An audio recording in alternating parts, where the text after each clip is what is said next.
Welcome to Crafty Polyglot, the monthly podcast where language meets creativity. Each month, we sit down with leading voices and innovators in language education, from renowned educators to pioneers shaping the future of multilingual learning. Together, we explore the art, science, and the passion behind mastering languages, uncovering the strategies and stories that inspire learners and educators around the globe. Whether you're a teacher, a student, or simply a language enthusiast, Crafty Polyglot is your gateway to fresh insights, practical tips, and meaningful conversations that celebrate the vibrant world of languages. Join us on this journey, because in every language, there's a new world to discover. Hello, I'm Dr. Felicia Eybl, member of the Horse Education Group Board and the moderator of the podcast, The Crafty Polyglot. Today, I am happy to welcome Florence McNeal, who is an educator at the British International School of Charlotte. Welcome, Florence. Thank you very much. Good morning. Thank you for having me. So tell us about you, how you came to Charlotte, and share your background in foreign language education. As a French citizen, when we moved to America first, upstate New York, I did become a substitute teacher and then a teaching teacher in Maryland. So New York, Maryland. And when I arrived in Charlotte, I was looking for a part-time job. The only school who had a part-time job was BISC, British International School in Valentine. Since I've been there for now, I'm starting my 14th year. Wow, that is wonderful, wonderful. So how did you learn about the British International School of Charlotte? To be honest, I think it was through Olivier. Yeah, I know. Okay. Yeah. Okay. So I just went. I said I did apply and we will see. Part-time was perfect. Great. Now I'm full-time now, but yes. Yes. Our jobs do evolve. Yes, exactly. So how is foreign language instruction integrated into the curriculum at the British International School of Charlotte? And which foreign languages are taught there? Yeah. Okay, it's completely integrated because it's obligatory to have French and Spanish. So every student from 18 months to 18 years old has French and Spanish. So the little one, I don't do the little one anymore, what we call the foundation class, but I'm teaching from they are from year 2, which is the equivalent of first grade. So first grade to senior, because we teach the IB program too. Yes. So, and it's part of the curriculum. So they have to have it. But no, I want to correct something. It's when they arrive in year 7, which is 6th grade, they have to choose French or Spanish. Okay. Because then that language is going to follow them until they graduate. And you have to understand it's international school. Right. So we have a lot of students who arrive who doesn't speak English. So they have to learn English. They have to have French and they have to have Spanish. And then at home, they have another language, German, Danish, Italian. Every other language. In school, we got some students of 18 countries. Oh, that is it's very diverse. Yeah. So how do you see that impacting the children's language learning when they come not speaking English, not speaking French, not speaking Spanish? The first few months, they seem very overwhelmed. Some are doing this so well. It's incredible. I'm talking mostly the little one. It's incredible how the brain. They're doing so well when we see them in the corridor. They know that they have to tell me bonjour to me, and they know to the Spanish they have to say hola. They don't make any mistake. It's incredible how children can embrace the different languages. But it's true. The younger you start, better it is. Absolutely. The younger you start, the better it is. That is very true. So from your perspective, what are the key differences between teaching foreign languages in a private school setting versus a public school environment? Well, to be honest, I never really teach in public school, but I know private school, classes are very small classes. I know public school, it's a little bit bigger, but I think teachers are good in both, in both settings. So, but I don't see too much. The difference can be as well sometimes, not the teacher, but the student. Yes. If the student really wants to learn, he will learn. But, so my only thing I can say between both. So, because the children start at such an early age, which I think is amazing, I believe that the earlier you start, the easier it is to learn the language unless you're getting it at home. How do you see that language education shapes the students' worldviews? Do they embrace the different cultures? Oh, yes. And we have many examples. Sometimes we got the example from the parents because the parents say, oh, so told me this on next month. My husband just say last night he was going to Canada, and the little girl at home say, "Oh yes, in Canada, so we eat some poutine." On Incredibles that how the kids can pay attention and retain more than we think. Yes, and it's true.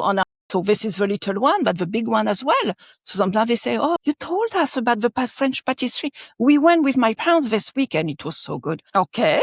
I just said it. I did not push them to go. Right. And of course, with bigger kids, I mean, it's more international. So a lot of country, we teach a lot of country in Africa, all the Francophone countries in the world as well. So, but when they can link things, the language and the country, got it. Yes, it's very important to connect the language and the culture. Yeah. Yes, especially in education. What role do you see culture playing as it develops students' linguistic skills? I think it's very important to have a second or third language. Of course, me, since I'm teaching French, and as a French person, of course, I'm pushing more with French.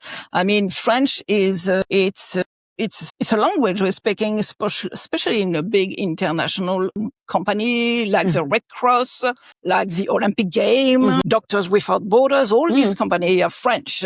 So even if you go to visit the United Nations in New York, first language is French.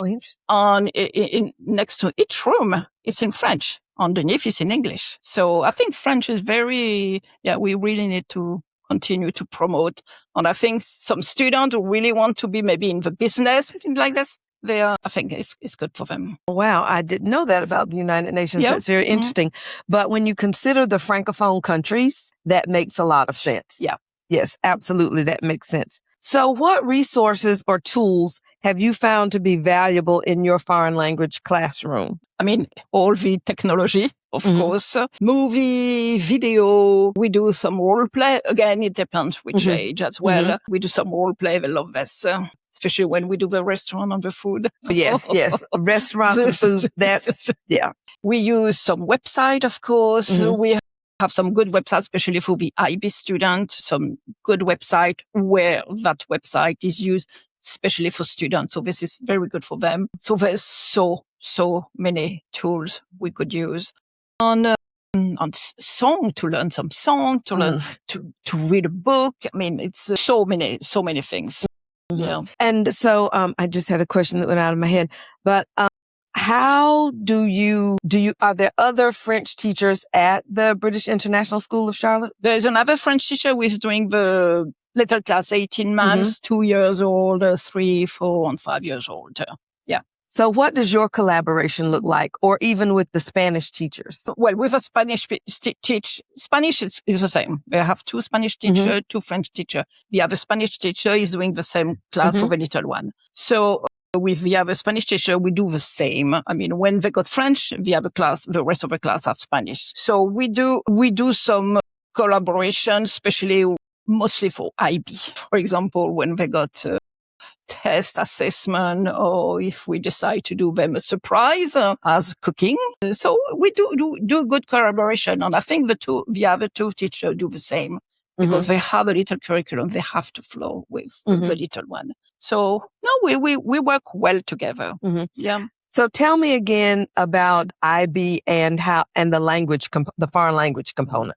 So IB, they have to have it. I mean, I think it's the same in every school. You have to have a language to graduate. So they have to have a language. The IB is a little bit similar to AP. Right. But let me just clarify that IB is the International Baccalaureate. Yes, International Baccalaureate. Yes. So some students, especially when we got some French students, they have to take the IB because when you go back to France, you need to have your baccalaureate to go to university, things like that. So what do you want to know now? About how the language, the students have to have language as part Yes. of the IB curriculum. Yeah, automatically. And of course, it's worldwide. I mean, they they need to be able, especially at the listening, they need to be able to recognize the accent. So especially Canadian, Belgium, some African accents sometimes can be tough, but they have to.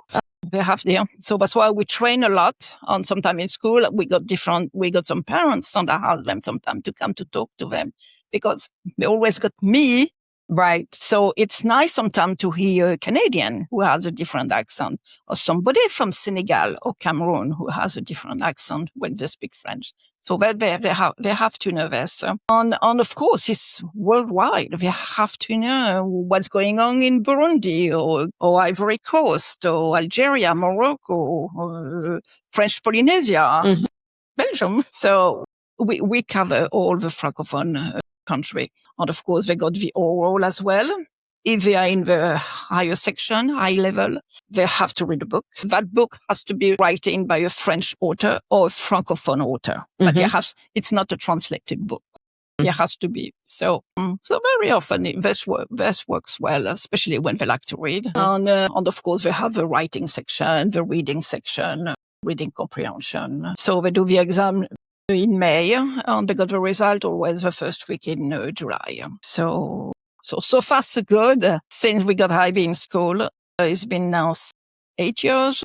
They all passed. Well, that is congratulations. Yeah. Thank you. That's wonderful. Wonderful. So how do you help students overcome their anxieties about learning a second language? I mean, they have to learn it because it's part of the program.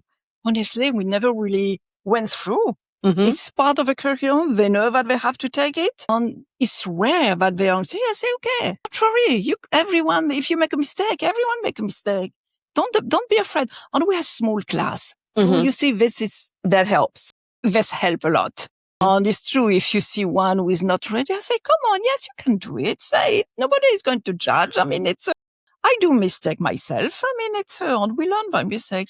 So we never really, I really never went through this kind of anxiety in students.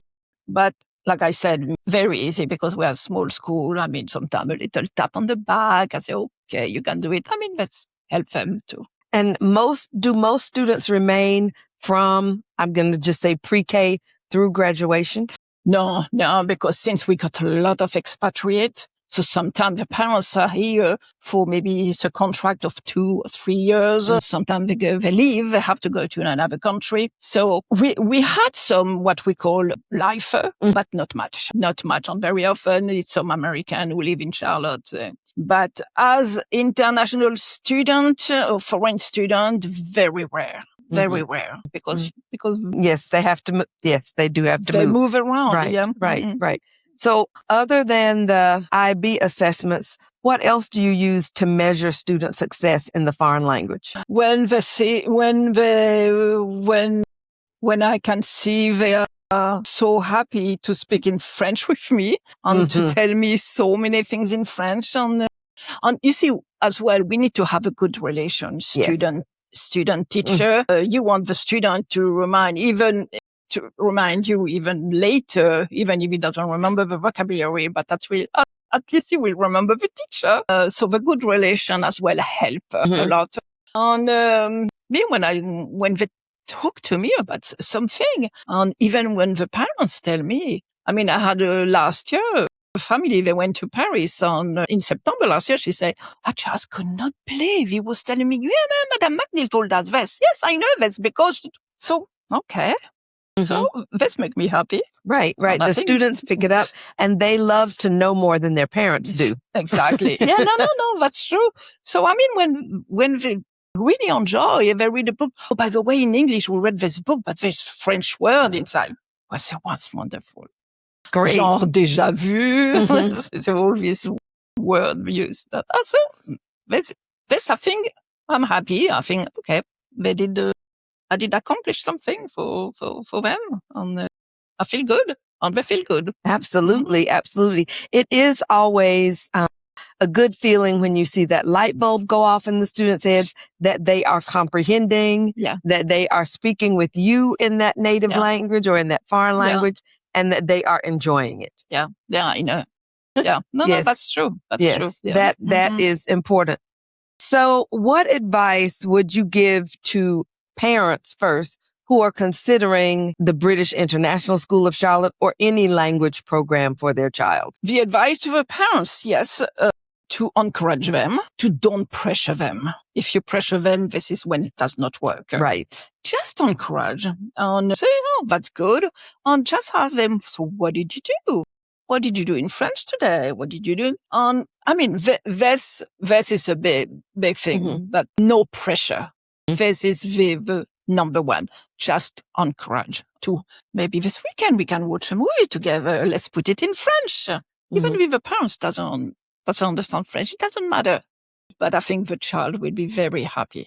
Because I encourage them sometimes to watch some Disney movie that they know in English. Put it in French. Just listen. This is a good thing when the parents decide to do this the child seems so happy after. Yes, that is definitely encouraging. And that's a good idea because there is so much technology available. People really need to take advantage of some of that, especially when it comes to language learning. Is there anything else you would like to add?